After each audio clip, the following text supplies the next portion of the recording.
Hello and welcome to the two-man power trip of wrestling. My host, JP John Poz, with me today, very special guest, former ECW referee, Mr. John Finegan. John, welcome. How you doing? Hey, John, how are you? Good to be here. Very good. What's going on in your world? What are you up to right now, wrestling-wise? Actually, winding down. I have two more shows, and I'm going to be hanging it up. I have a show in a couple weeks for ECWA, the Super 8, and then TWA is doing their one and done show at the arena on May 3rd, and that will be my last show. Why, though? Why are you retiring? Just that time? I think it's time. The indie business, I think, has changed a lot, and not to my liking much.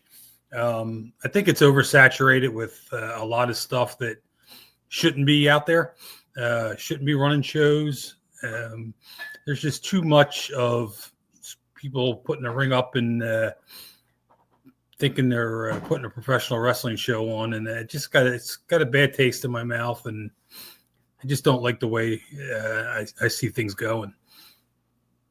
What specifically? Is it like the way they work? Is it inexperience? Is it just... I think it's a combination. I hate to sound like the old guy, but I am the old guy now. But I think it's a combination of just the attitude of the generation right now getting into the business. I think they're coming in thinking that they know everything when they probably don't really know much at all, and very arrogant about it, and very, in my opinion, disrespectful about it. And I just don't like seeing where the next crop is coming in. It just doesn't appeal to me anymore. With TWA, that's interesting, and I know I talked to Joel a while back about it, and Chubby Dudley about it. But that's so interesting. TWA, like obviously ECW in that area became so big, but TWA is the originators. Yeah, TWA unofficially kind of started it before ECW. I started in '86, and Joel came to me a couple of years after that when he was getting ready to start TWA, and wanted to know if I wanted to be a part of it. So he was kind of my official promotion that ran regularly, had shows all the time, and that's kind of where I started. So it's kind of coming full circle on May 3rd, and it just so happens to be at the in the building where I kind of made a little bit of a name for myself at the arena. So I thought it was fitting. Not a more opportune time to call it quits. It seems to be everything aligning, the stars aligning at the right time, in the right place, and I'm comfortable with it. I had 38 good years doing it. I loved it. I loved the profession since I was 5 years old when I was watching it with my grandmother, and I had a good, enjoyable run, and proud of what I did in the business. When you were growing up, what area did you live in, and like what were you watching? Were you Northeast guy, WWF, Philly guy? Yeah, I was and still is a WWE guy, a WWF guy at that time. Yeah, Saturday mornings with my grandmother. My first live show was Bruno Sammartino versus Nikolai Volkov at the Wildwood Convention Center down the shore. 70, I want to say it was. Let's see, I was born in '67, 74, 75, I think it may have been. We used to go on vacation down at Wildwood, and they were down at the Wildwood Convention Center. And I went down there. That was actually the first live show I saw. I actually never saw an indie show until I started reffing indie shows. I was always at a WWF, wherever they were, at the Spectrum in Philly when the Spectrum was still here, Wildwood. And that was pretty much my fandom when I was a kid. Big Bruno guy? Is that who you were a big fan of? I was a kind of a Bruno. I love Superstar Billy Graham, but the guy who really grabbed my attention was Dusty Rhodes. He's why I love the business, and even to this day, I was lucky enough to able to ref for him too over the years. And he's the guy that caught my attention when he used to come into the Garden here and there for Vince Sr. And always loved Dusty, still do. What was it about Dusty that you love so much? He stood. I thought he stood out amongst. He was kind of like superstar Billy Graham. I think it was way before his time. I think Dusty was too. He was just that charismatic entertainer, flashy, flamboyant. Just caught your attention, and seemed. I hate to sound like a cliche, but he seemed like a common man, if you will, like a regular guy in there, fighting for the people that were cheering for him in the stands, and he always grabbed my attention. Pretty interesting that they turned Dusty in the WWF in the late 70s into a storyline with Cody and, finished the story and they kind of turned that. So interesting though, literally because Dusty had the title and they took it from him. He Right, beat Superstar Billy Graham right. and they took it from him. It's such a, Yeah. I don't know, I thought that was really cool little twist that they put on there. Yeah, with absolutely. Cody. Yeah. How could you not feed off of that legacy and that history? It's just an easy way for me, I think, to get things rolling on it. You probably loved Dusty when he was in ECW. Yeah, it was. It was cool to have me. I actually, when I first started, Dick Worley, who trained me, old WWF referee who was on every Saturday morning. I'm sure you're well aware of Dick. Oh, yeah. He's the guy that broke me in.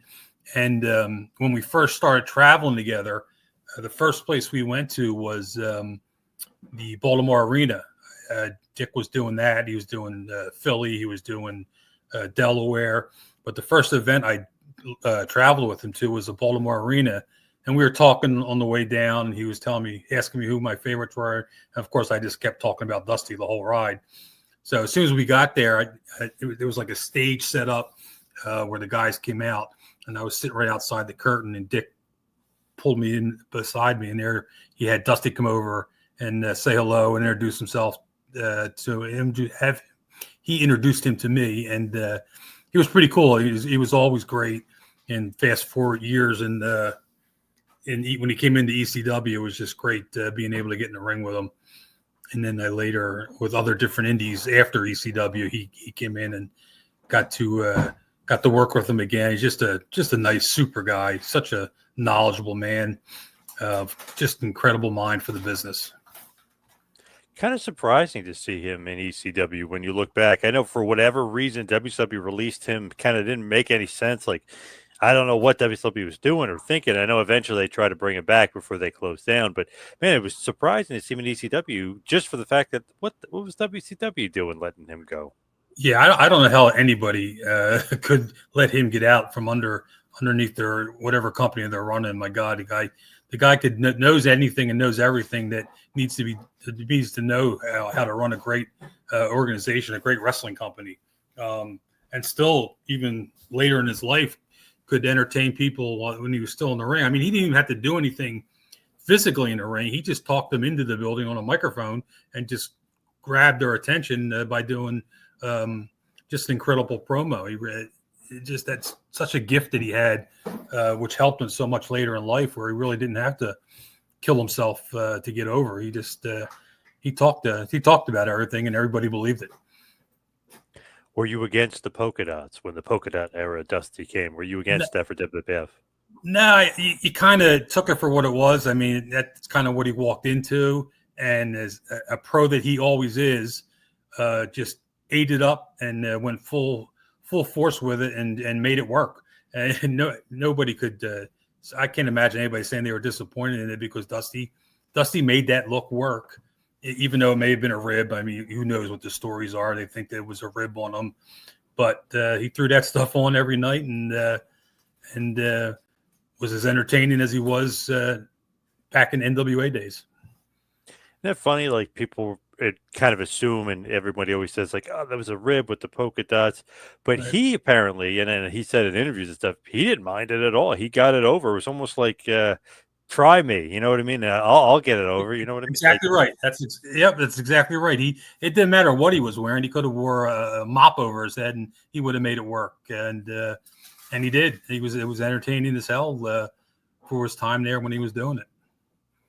Those vignettes before the polka dots were great, when he was like just like right. the American Dream, but he's like just a common man. He's the plumber. He's the garbage man. He's like all this stuff. It was so great. Yeah, it was. I mean, that was 100% Dusty. I mean, that's how he got over back in the '70s, in the '80s, and it just kept on running with it all through his career. So you said 86 was when you got into the business. What made you leap from fan to like, I got to get in the business? Well, I always wanted to do it, and I never really wanted to be a wrestler. I always wanted to be a referee. And the company that I was working for my real job, my boss would say to me, "What do you want to do? Where do you want to go from here?" And he said, and we just started talking about wrestling. And I always wanted to get involved. And he says, "Well, you got to try it. Well, I mean, what's around here that you can? How do you get into it?" So I knew at the time Buddy Rogers lived in Haddonfield, New Jersey, which was like 10 minutes from my house. I lived in Cherry Hill, New Jersey when I was a kid. I went up, knocked on his door. He invited me in. I knew he was involved with the Monster Factory at the time, too. I didn't know he was about to get out of it. But he invited me into the house, and we talked for like an hour. And he said, I'm kind of getting out of it now, but go see Larry Sharp, and he'll take care of you. And the next day, I went out to Paulsboro at the time for the Monster Factory. And the night I was there, went to see Larry. Larry was on vacation, and Dick Worley was there watching the school for him. So I got talking to Dick, and so he wants you to be a ref. And I said, "Yeah, I said to him, how about you?" He says, "Well, you're here to see Larry. You talk to Larry, and whatever he tells you, let me know if you're interested or not interested, or you have any questions. Give me a call. He'll be back Monday." So I went back there Monday. Larry was there, and I talked to Larry, and all Larry wanted to talk about was when he can be paid, how quick he can be paid, how much he's going to be paid. Never once asked me really what I wanted to do and what was my plan. So I kind of left there kind of bummed, but I called Dick the next day, and we talked, and we set up another meeting down in Atlantic City. He was working the AWA shows, their TV tapings when they were doing them down at the casino. And my dad and I drove down. We met Dick, and Dick agreed for me to write up. My boss at the time wrote up a contract, the whole deal, payment plans. He agreed to pay him, and he signed it, and we went from there. Next 2 weeks after that, we were on our way down to Baltimore, like I was saying earlier. Pretty amazing, right? To kind of make that journey and get into the business that you love so much. Yeah, I got lucky a couple of times, just knowing that Buddy Rogers was there right in my neighborhood, and Dick just happened to be the night I went down there, and at the time Dick was involved in all the commissions, the Philly Commission, the New Jersey Athletic Commission, and that was kind of how referees got assigned to shows. So going around with him for a year and a half, I got to meet a lot of promoters, all the commission people, and got my name around. It was pretty easy getting in once I kind of did my apprentice time, Right. where I just went around and went with Dick, never got in the ring, but after a year, slightly over a year, I guess it was, I finally got my first show at right in my hometown, Garden State Racetrack in Cherry Hill, New Jersey, for an outdoor show. And September 1986 was the first show, and the rest is history, as they say. What was your first like big territory, if you will? Was TWA like your first? If you want to say territory, it was probably TW. It was definitely TWA, because before that, I was just doing mostly New Jersey indies, all up and down south to North Jersey, because that's mainly what Dick did, and they always assigned me with him. So I was up and down New Jersey for the first, until TWA, because then we started. Obviously, TWA worked in Philly and Jersey and Delaware, and did a couple of shows in Maryland. So yeah, TWA was my first official promotion that ran all the time, and that's actually when that started. They're pretty much the only people I worked for was TWA, and a little bit of Larry Sharp and Dennis Caroluzzo, and then Dennis and Joel Goodhart started butting heads, and that was my first Monday Night Wars that I got involved in, if you want to say, on the indies. Those two guys butting heads, and I just worked with Joel most of the time. Being a Jersey guy myself, used to go to a lot of Jersey indies, throughout the years, of course. Carluzzo, Dapper Johnny running shows, Yep.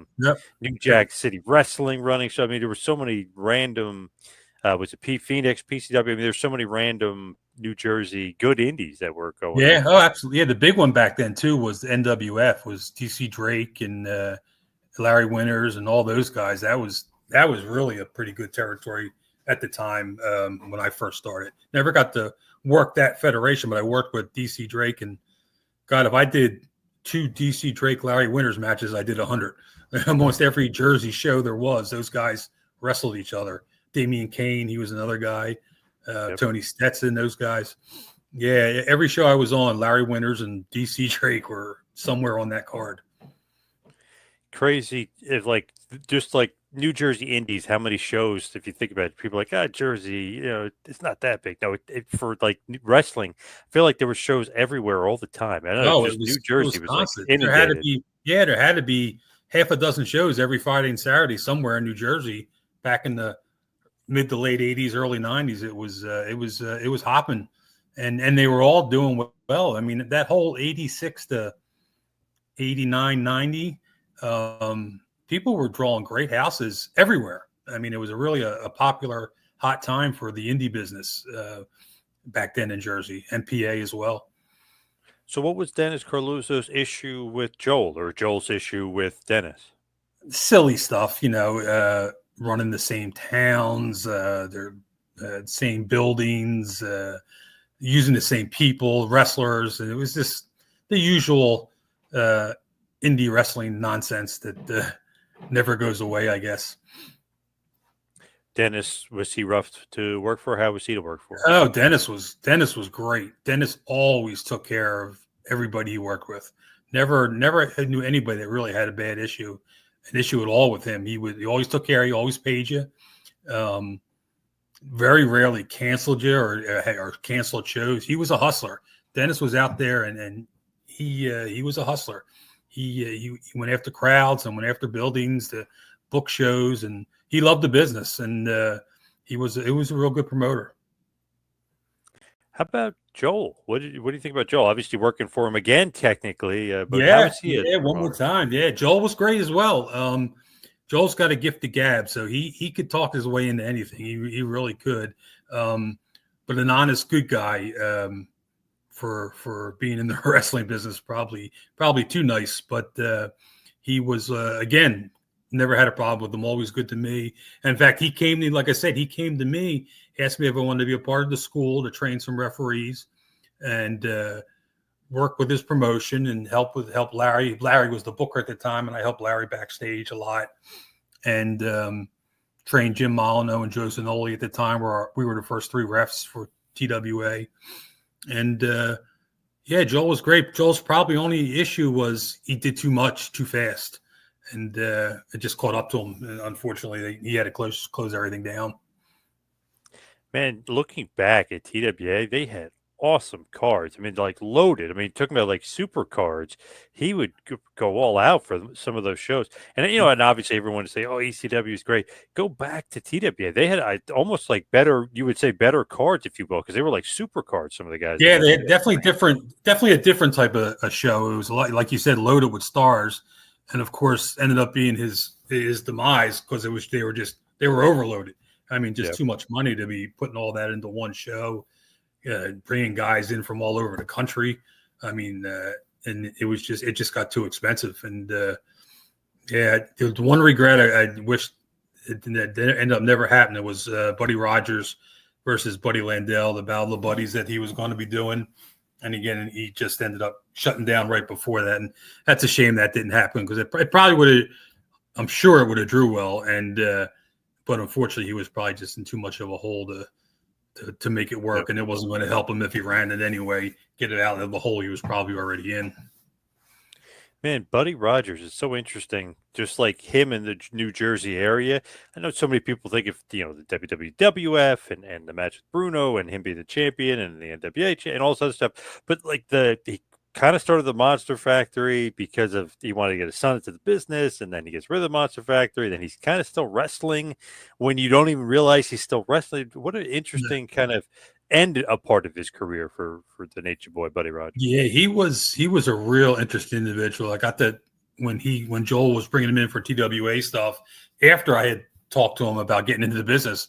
He sat there and invited me into his home and sat there and talked to me for an hour. He had no idea who I was, and that's the kind of guy he was. He just talked wrestling and what you need to do, what you not need to do, and here's how to go about it. And he never, every time I saw him after that, and when Joel was doing the TWA stuff, he was the same exact way. And God, the stories, he would just go on and on about and of course, well, what a history he has in the business that to talk about. Just a great guy, super guy. So with TWA, like you said, Joel had his issues, he had his problems. How soon does Todd Gordon come in and ECW start up versus when TWA ends? Well, Todd actually was involved with TWA. He was he was a ring announcer part of the time, and I'm sure had some kind of financial interest going probably towards the end, if not throughout the whole time. So it wasn't long after TWA went out. Bob Ortiz, Todd Gordon, Larry Winters, myself. I'm trying to think who else was at the meeting. We went out to Springfield to meet at Springfield skating rink where Bob Ortiz, he runs that skating rink in Springfield, PA. And that's where we met for the first time to talk about trying to continue running this promotion, obviously calling it Eastern and not TWA, but starting Eastern Championship Wrestling. And it wasn't long after that. God, I can't remember. I want to say a few months maybe after it shut down. It wasn't long. And then Todd got the ball rolling with Eastern Championship Wrestling. What did you think about Todd? Like, were you friendly with him? I know you knew him obviously from TWA, but like, what did you think about? Like, oh wow, now we're starting our own promotion here. Wow, what do you think? Todd is probably one of my best friends to this day in the business. We still talk on a regular basis, and even back in the TWA days, we hit it off pretty good. Just socializing and talking and hanging out, and it just, the relationship just grew through Eastern into ECW Extreme and beyond that. And like I say, still today, you just knew another guy who just loved the wrestling business, but he just wasn't some guy that wanted to throw a ring together and start running shows. The guy had knowledge about the business, and he knew, just as a businessman, which I probably not as good as Joel should have been. Todd being a better business guy with the company and moving into his own Eastern Championship Wrestling, and when he would hook up with Paul, you definitely know who the business guy was and who the wrestling guy was with Heyman, and that's unfortunately what probably Paul needed at the end of the days for ECW. But Todd always had a good mind for business. Business always first, because he put a lot of his own money into it and sacrificed family and business and money. So he made sure that was always number one priority. What did you think of Eddie Gilbert? We'll get to obviously Paul in just in a second, but what do you think of Eddie Gilbert? Because obviously that was the original booker that was Eddie. If Eddie had his head on straight when he came to the building, Eddie was great. If Eddie got there and he was dealing with his issues and demons, then that was another story. But as far as a wrestling mind, he's got to be in the top 5. I mean, that's how smart I think he was for the business.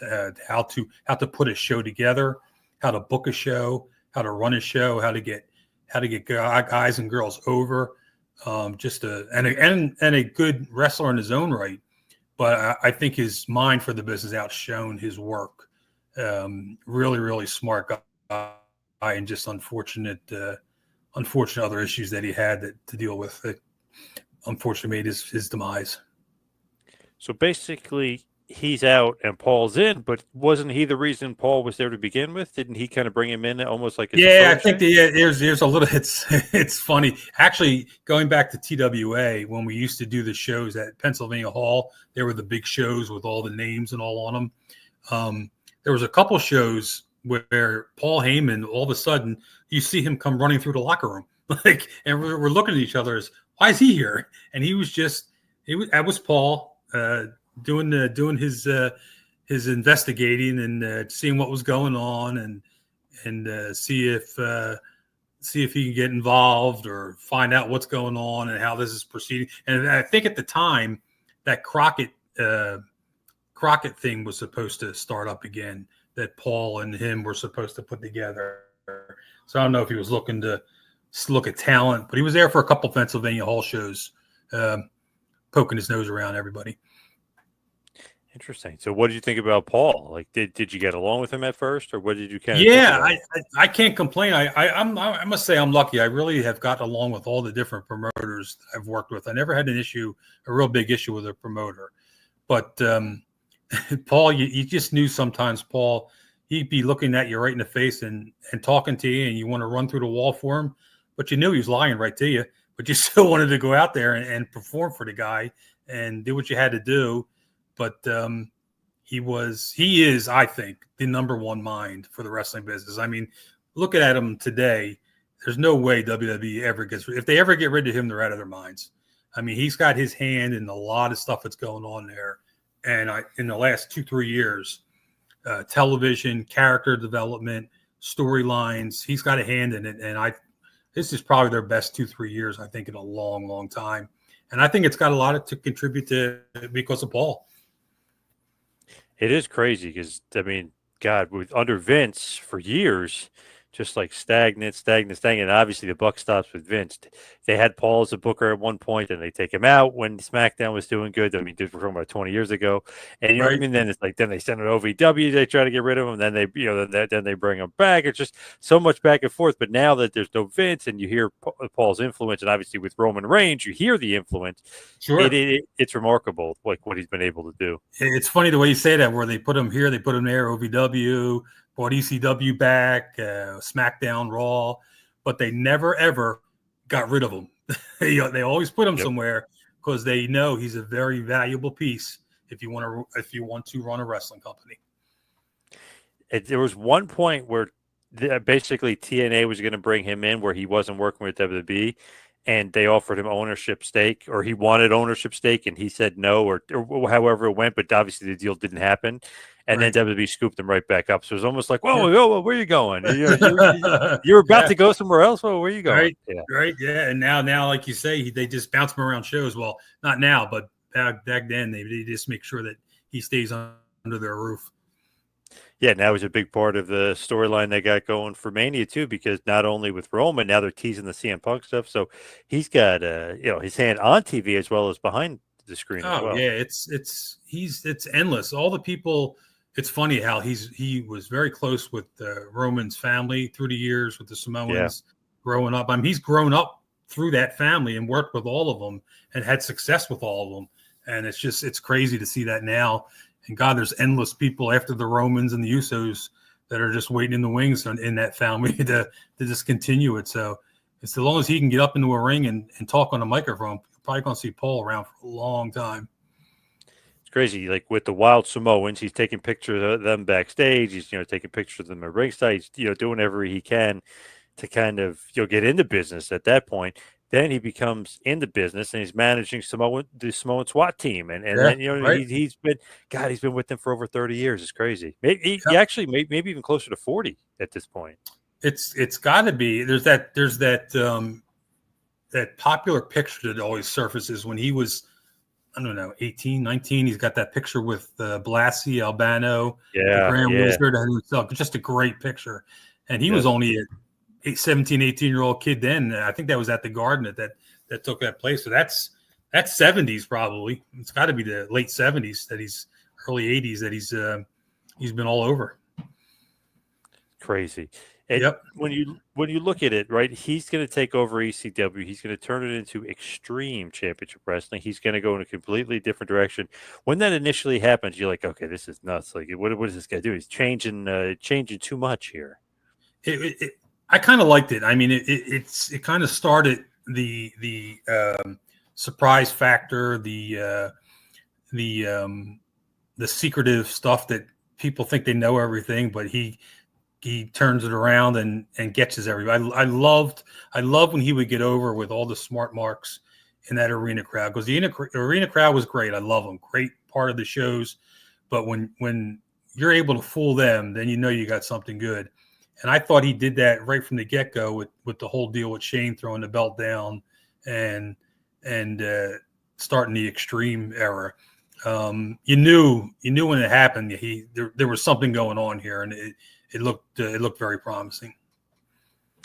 knowing Shane for quite a number of years, I was talking to him about Paul, and he's like, it was so interesting at that point being on the one conversation where he's like lying to the other person, and then years later he's being lied to, and it was like he knew he was, you know what I mean? He's like, Right, I knew right. it because I seen it, I was a part, experienced it. He goes, and I was a part of both, both sides of it with Paul. Yeah, yeah, he absolutely. That's another one of my favorite people in the business is Shane. I always loved working with him, and he always looked out for me. Even at that match with him and Scorpio for the finals for the NWA title, I was supposed to ref that match, and Shane said, "We're going to use Pee Wee here," and I thought it was odd, but Shane always asked me to do his matches, and so they used Pee Wee in that match, and he had explained to me later that he wasn't sure how it was going to be received at what went down, and he didn't want to have any heat on me if it was it looked like a referee screw job or something like that. So that's why instead of having me in there, he had used Pee Wee. Looking out for you. That's awesome. Yeah. He always did. Him, Todd, Raven, Tommy Dreamer, probably my biggest cheerleading group were those guys, and I always loved it working with every one of them, and they always watch my back. When you're in ECW at that point, when officially now Shane throws down the title, did you feel like you're onto something at that point? Because I mean, obviously that's going to get headlines. Every guy threw down the title. It exploded. It exploded that night when it happened. I mean, and then the next coming weeks, everybody was like, "Whoa, what's going on? What's going on down there at the arena?" And it just took off from there. I thought it worked out just wonderful. And it was the start of those little surprises that always made ECW special. There was always something on a show that always got you to come back the next month, or to watch the TV, or just to get excited to come to the next show. Do you put a lot, because so many people say, oh, it's all Heyman's booking, but do you put more on the talent, Heyman's booking, or do you kind of combine both, or do you say the crowd is a part of it? Like, how do you line up with that? It was a special time in that building. And of course, anywhere ECW went, we always had great crowds. New York was a good crowd. Chicago was one of my favorite places, but that arena just had a great atmosphere. And I probably put Paul one for the direction. He's got to lay it out and give his idea of what he wants. But he was also good at letting the talent take that idea and throwing their own opinions in. Hey, what do you think about this? Or how about we rather do this? Never really went nose to nose with anybody in an argument. Always listened to anybody, myself included, referees, ring announcer. He would listen to anybody. If he thought that was a good idea, he was going to use it, and he was going to share it with everybody and make it work on the show. So it was Paul number one, talent number two, and the crowd just fed into all of it, and it made it a special place to perform at. Definitely, I know so many guys have said it, like the Island of Misfit Toys, where maybe they wouldn't have worked well in WWF or WCW, but something with Heyman, like he either tweaked them or he brought something out of them, but it was something that what he was doing, because I don't know if Sandman would have been successful in the World Wrestling Federation. You know what I mean? Like absolutely. He's tapping into something. He knew how to create characters, but he also knew how to use those characters. I mean, perfect example. Look at Public Enemy. They were probably one of the hottest acts in ECW. Then they went to WCW and WWE, and it was awful to watch. Terrible. Paul knew how to develop characters, and he knew their limitations. He knew their positives, and he used every one of them to perfection. Even going as far as editing some of those matches, right? And where it like he would cut it up and be like, "Well, these guys are awesome," but it's a 6-minute match that was really 12. That right? That kind of yeah, absolutely. It just his knack for putting a TV product together too. The musical videos, promos, where guys would like the forget the name of the movie, Pulp Fiction style type of deal, and where guys were cutting promos, they would cut from person to person, and the music would be playing in the background, and everybody would be talking about their angles that they're involved in at the time. And that was my favorite part of the TV show, because I thought that is what hooked people into coming to see it the next time at the arena or New York or wherever we were. Was he had just a great knack on how to put a TV show together. Very, very smart, obviously, to do that kind of stuff and edit it differently and be different. That's obviously the big selling point too, right? I mean, we're a lot different. We can't do the pomp and circumstance, maybe like a WWF or a WCW, but being different is kind of what set him apart, right? I mean, that's the Sure. whole thing with doing that. Oh, absolutely. Yeah. It kind of brings me back to my opinion of Dusty. Dusty Rhodes was like the type of guy that was one of the guys sitting out in the crowd. People related to him. People in the ECW crowd related to these real people. Sandman, for one. How many guys at the ECW arena sat around and drank beer and smoked cigarettes? Probably just about every one of them. And that's why every one of them loved him. And I mean, people related to him, to the girls, to the guys, to whoever was in there. There was some kind of connection with the performer and the crowd in ECW. When you look back, right, and you're looking back at ECW, it seems like, wow, you get great crowds. What was like the sense of like, how come we're not making more money? Is it like you guys, not that you're paying attention to the financial, but it's like, is the business side so much different than what was actually going on, like creatively? Oh, it's two different things. Yeah, and again, why it probably ended up going out of business was he tried to do everything, and no one man can do all the creative and hold down all the business end of it. It's just not going to work. And I mean, towards the end, probably too late. Tommy Dreamer got involved with the business. Bubba got involved with the business. Taz, guys started taking different parts of the business end of it to get it off of Paul.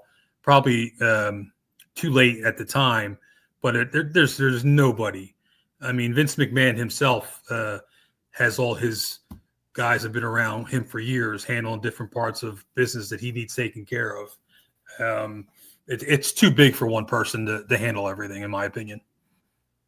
I always talk to a bunch of the guys too. I mean, they always say like, "Oh, the video game deal, well, that wasn't like the greatest deal," or like the action figure, that wasn't the greatest deal. Or the pay-per-view deal, which you always hear the pay-per-view deals kind of stink anyway. If it's 50-50 and you don't get the money for 3 months, then well, how do you pay the money up front for this pay-per-view? So it just seems like a lot of the deals, I don't know, for like a third brand, if you will, like they're not financially great for somebody. Yeah, no, it's tough. He probably kept it at a level where he had to keep it at. That's probably why he couldn't go any bigger. I mean, God, we were on pay-per-view, for goodness sakes. What little minor indie company that turned into something like ECW did was doing pay-per-view on a monthly basis. And again, probably too much, too fast, and it was tough. Yeah, it's just a tough business. So ECW is basically, like the top three, if you will. I mean, the WWF and WCW are fighting it off. ECW is there, but pay-per-view, like TV, ECW, had its niche and it was definitely successful. Do you think like at that point when you're there, there's no way there's like gonna ever close, right? I mean, it just seems like euphoria, right? I mean, it just seems like you didn't probably even think. Well, I didn't. I'm sure a lot of the other guys didn't even think about the business end at that time. Everybody was stoked that we were on pay-per-view and we're packing buildings wherever we go. I mean, it wasn't Madison Square Garden, but the buildings we were going in were packed houses, and we're on TV every week, and we're doing pay-per-views. Yeah, I mean, everybody got wrapped into the whole atmosphere of ECW, and it was just a special time in the business. It's still talked to today, till to this day. It just that blows my mind every time you hear ECW chants and in different wrestling companies, and they're into their crowds. You don't hear anything about any other promotion over the years. It's always been ECW. So, I mean, it was something special. If that doesn't tell you, I don't know what does. It was a special time that'll never be duplicated. Hey, WWE had an NXT show dedicated to it at the arena with, right. Basically it was like an ECW tribute show. Yeah. Yeah. You're bringing your your training group at NXT to Philadelphia, and where do you go? You go to the ECW arena, and they pack the place, and you throw some people, some alumni on there, and people loved it. Again, to this day, that was probably one of their most over shows, probably one of their most watched NXT shows, ratings wise. And again, it blows your mind. Pretty cool that WWE's, I know it's NXT technically, but it's pretty cool WWE is running that building. It's just like, wow, really? Like, wow, that's a cool spot. Right? Very cool. And it was neat because you saw it on their kids' faces when they were there. All their wrestlers, the NXT guys and girls, they knew they were walking into something special.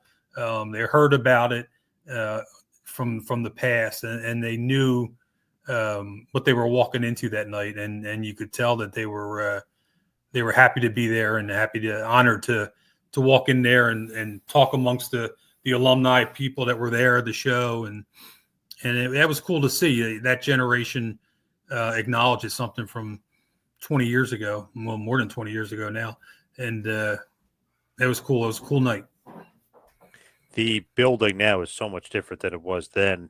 I mean, I went into that building. God, it was after ECW closed, but I went in and like CZW kind of just destroyed that building to an utter bomb basically looked like it went off. The building was horrible, but what it looks like now is amazing. The bar and everything else. I mean, it's completely different. Yeah, it's night and day. It really is. It's unbelievable what they've turned that into. And it's great. It's a great spot. Still a great spot. Love going in there. Yeah. Such a cool venue now, even more so with everything set up. The only thing is they need to move that ECW shrine out of the men's bathroom. You always see everybody taking the picture in front of that ECW shrine. And it's like, in my head, I'm thinking like, that's the men's bathroom. What are they doing? Well, it kind of gives you that ECW feeling, that second level type of atmosphere. Yeah, the guys hang out in the men's room. Let's put the mural in there.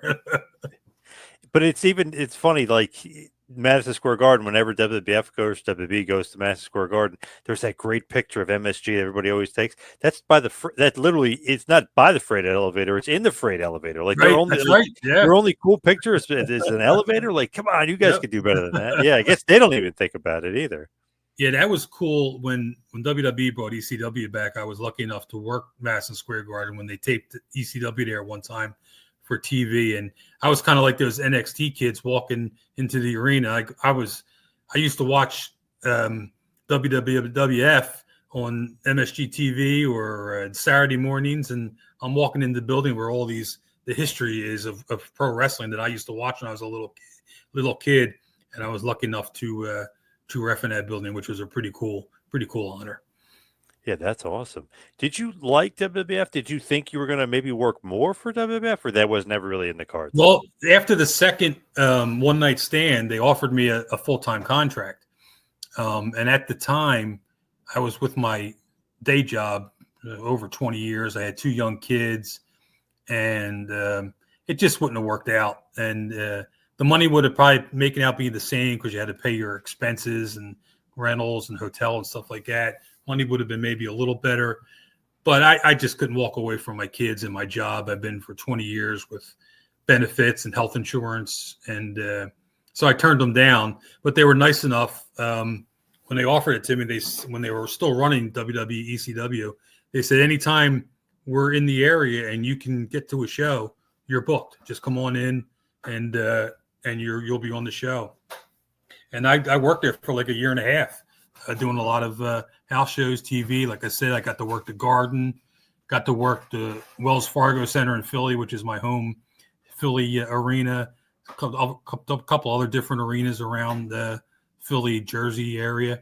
So it was a good time, and they didn't have to do that. And John Laurinaitis, who offered me the deal, was the guy who booked me, and Tommy Dreamer was also involved with creative then too, and he made sure I was. When I came to the building, I mean, they didn't have to use me even if I came to the building. But every time I was there, I was able to ref, which was great. Did you think like this is never going to be like the original ECW? WWF is going to destroy this thing. You knew it. You knew it from that first. I mean, the 2 one-night stands were special shows. I thought they were really well done. Even the second one, which had a lot of WWE influence to it, I think still worked with the anti-John Cena crowd, which was just fantastic. Yes. One of my favorite matches ever with working him and Van Dam. And but when we had that first TV taping and they trotted out the zombie and some other stuff, yeah, you thought this isn't going to work. And after that, which really ticked me off, after that taping, we would tape before SmackDown. After that taping, John Laurinaitis had a meeting with all the ECW crew, and we all came into a room, and we all sat there, and he ripped everybody on how shitty of a show it was. There's no way you can put this product out on a weekly basis. You guys got to do better. And we're all thinking to ourselves, we didn't write the show about a zombie coming into ECW and all the other crap that you threw out there. You're the guys that put it together. And yeah, that was kind of deflating when he did that. And then you just saw it. I mean, it had its moments over the years, but it just started to decline as it went on. Vince just started adding his influence to it, and of course he puts the belt on himself and stuff like that. And that December Dismember pay-per-view was atrocious. Wow. It's a shame. It's but even still to this day, as bad as that was, it still didn't kill the original ECW legacy. Crazy how it just lives on, right? I mean, it lives on forever, basically. Yeah, I mean, that was the bullet that was going to take it out. That WWE ECW was going to be the bullet, and it survived that. Yeah, that was not good. That was no, weird, very, very weird. Yes, very strange. You mentioned RVD Cena, that match. What's some of your other favorite matches that you loved refereeing? Love being God, I always loved working Tommy Dreamer and Raven. That whole almost 2-year program that they had with each other, culminating with that final match before Raven left. That was one of my favorite matches as well, the final Dreamer Raven match. But that whole typical ECW with storytelling, characters. I mean, you're talking almost 2 years. They stretched that out, and then ended with that final match that they had. That was one of my favorites. Loved working Jerry Lynn, Rob Van Dam matches. Also, some of my favorite. Malenko Guerrero. How do you not like working that? I mean, you're talking two legends and getting in the ring with them. A young Rey Mysterio and Psychosis when they first came around in ECW. And just all the regular guys, Public Enemy, New Jack, FBI. Love working with the FBI. That was always fun. Different things we did with them. It was a family atmosphere in the locker room, and we all had the same mentality to go out there and put a great show on for the fans. And everybody had the same mentality, and it just worked so well. Even to the dying days, people weren't getting paid, and it was looking very gloomy. That never stopped the boys and girls to go out there and put on a hell of a show for the crowd that came and paid their tickets. Did you have some money owed to you as well? Oh, yeah. Everybody did. Yeah, I would say it was probably the last year and a half I did not get paid at all, other than the only thing you would get at the end of a loop, you'd be able to get like some cash at the end. They would give you something just to get you home or something like that. And a draw is what they used to call it in the business. You were able to get a draw like $50 a night or something like that. And it sucked that's the way it ended. I mean, the guys, I'd never left my full-time job the whole time I've been in the wrestling business. I've been with the same company for 33 years as my real job. I never gave that up. I just always knew the wrestling business could go away in a snap of a finger. And I just refused to sink into it full time. Even when WWE, that was another reason I just couldn't walk when they offered me the deal. There was no guarantee even with them. I mean, they could sign you for 3 years, but they can kill contracts after a year if they want to get rid of you. So it just never was a business that I trusted that fully to do it full time. Looking at it too, it's like, wow, we're on TV, we're all this other stuff, and then so many guys, like you said, for like a year and a half not getting paid. Crazy to think like a promotion can be ran like that, but it happened. Yeah, and it's everybody's always said it to me too. He says, "Well, why did you stay around for a year and a half if you weren't getting paid?" And I said, "Well, there's only two people in the history of ECW that were there from day one to the final day, and that was me and Jim Molyneux. Only two guys. Everybody else was either in and out, left, never came back. We were the only two there for the entire time, and I just had that in the back of my head. I was here when this started."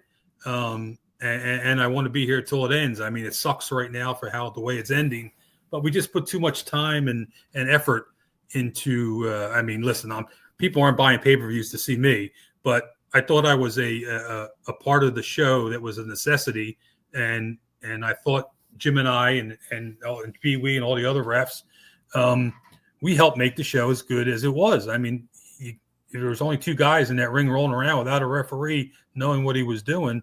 They looked pretty silly. And I thought ECW had a great crew of guys, the referees through the years, Jim and I being the two mainstays, that I think helped the product. Did you guys ever get instructed to do like faster counts? I always felt like you guys were like really like maybe like a more intensity. Like even the announcer sometimes it's just like a lot of energy. Is that something that Paul's like, I want you guys really getting into it and getting into it?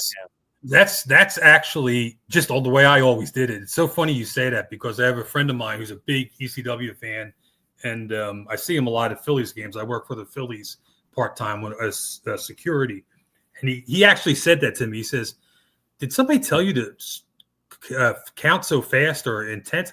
I said, "No, I mean, that's just the way I always did it, and I never changed." And I always, when I trained Jim and Joe, I always told them, you want a good, aggressive, consistent count, no matter what it was. You always need that consistent count, so you didn't give away it was a false finish or something like that. And I just always pride myself in doing that my whole time. Yeah, it did seem very like it was very. It kind of went with the pace of the matches too, like, especially RVD and Lynn or something like that. It went with whoever you're with. It was just like a level of intensity. I noticed that maybe some other. Yeah, it was. It's yeah. You do get caught up. I mean, it may have been a little more intense at times, just because of you getting caught up in whatever match was going on. But you're right. Yeah, you do get caught up in the emotion sometimes. But yeah, that was pretty much me consistently though with my counts. Do you regret staying though, ECW, or no? You had to be there until the end. No, absolutely not. I've been very lucky my whole time, starting we'll say full time, but a regular running promotion like TWA, rolling right into ECW, being able to work WWF shows before TWA and ECW, because back then you were able to get assignments through the Athletic Commission. So I worked WWF shows early in my career, lucky enough to run into TWA, ECW, different indies. TNA brought us in for that one show, which was great. And then being able to work WWE, ECW, and then indies after that. It's I've been lucky. I have no complaints. I wouldn't change it for the world. I do it all over again.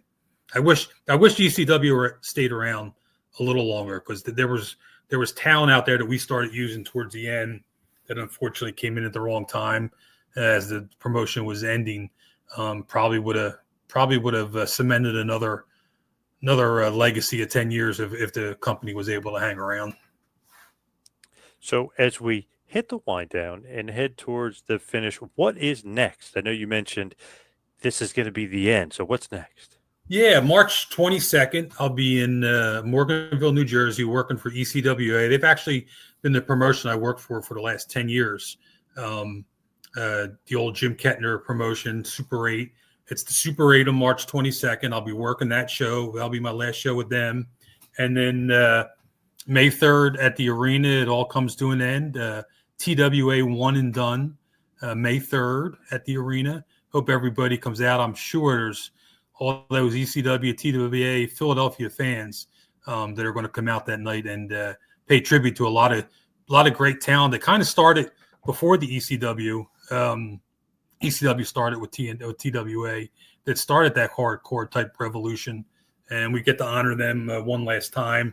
And Joel gets to say goodbye to a promotion that he created, and and started before ECW, and he should be honored for that. And it's going to be a great night. It's going to be an emotional night, I think, and a lot of good matches. And I'm really looking forward to it. When you look at all the guys that you refereed, who's your favorite? Was Shane your favorite guy that you refereed? Yeah, Shane was probably close. It's tough, man. Shane, Raven, Dreamer were my top 3 guys in ECW that I worked with. And I mean, I can't pinpoint one guy. Like I said, I've been lucky. But Shane's probably at the top of the list. And I'm hoping that Shane's actually on that TWA show. I'm hoping that's my last match. I would really hope to be able for that to be my last match to work with him, which would be cool. It's so interesting. Like, as a fan, you don't really notice it, but when you go back as a fan, you're rewatching matches, you're like, yeah, that referee is, so-and-so's referee for like almost every match. I never noticed that before, but it's probably because they're picking them, like making sure that they're the referee. They do. I mean, guys do it today. I mean, Chris Jericho loves Aubrey, the girl in AEW. He always has her work as matches. Everybody's I don't know. Actually, that they like you and they like working with you, but there's also that professional connection where they think that you add to their match and they can trust you for whatever's needed in the match, and they like to request you to do it, which is cool.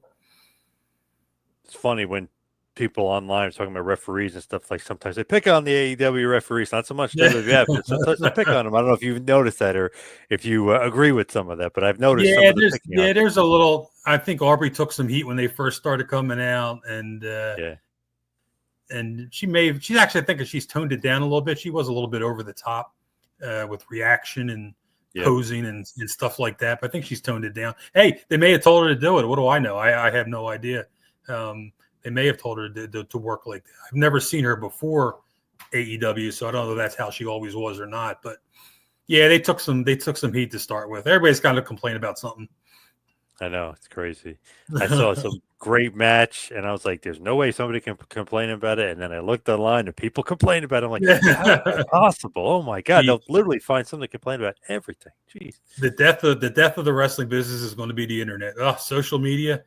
Brutal, absolutely brutal. Everybody knows everything, and it's great to have an opinion, but some of these people go over the top. It's unbelievable.